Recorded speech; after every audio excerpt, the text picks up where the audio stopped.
the long tail cast on. The long tail cast on is a nice stretchy cast on that requires a long tail, as the name implies. You'll need a tail to weave in at the end, and then you'll need the long tail part that makes the stitches.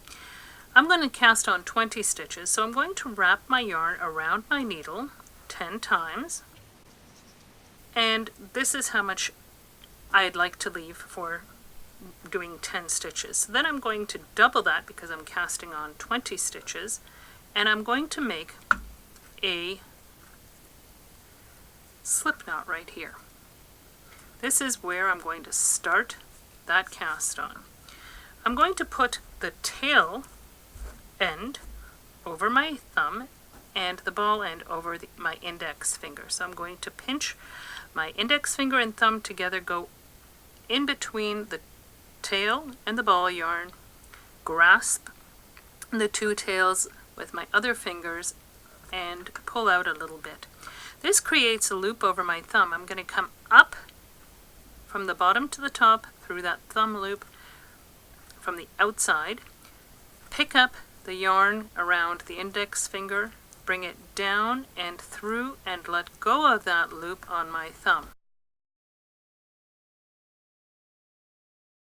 I've picked that loop up just automatically as I'm working, and I'm going to do the same thing.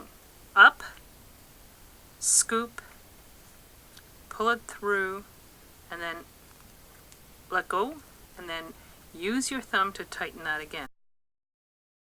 As you're doing this, make sure that you're leaving lots of space in between the stitches on your needle. Otherwise, you won't get a stretchy cast on at all.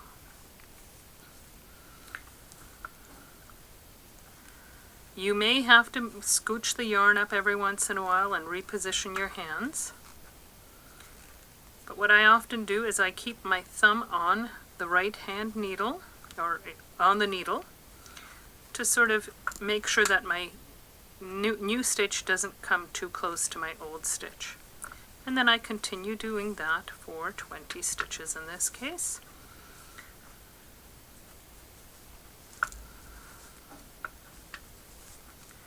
If you keep the tail yarn in over your thumb, the tail yarn uses less yarn usually than the index finger yarn, because the index finger yarn is going over the needle and the tail yarn is just going around the yarn itself. This will make sure that you have lots of yarn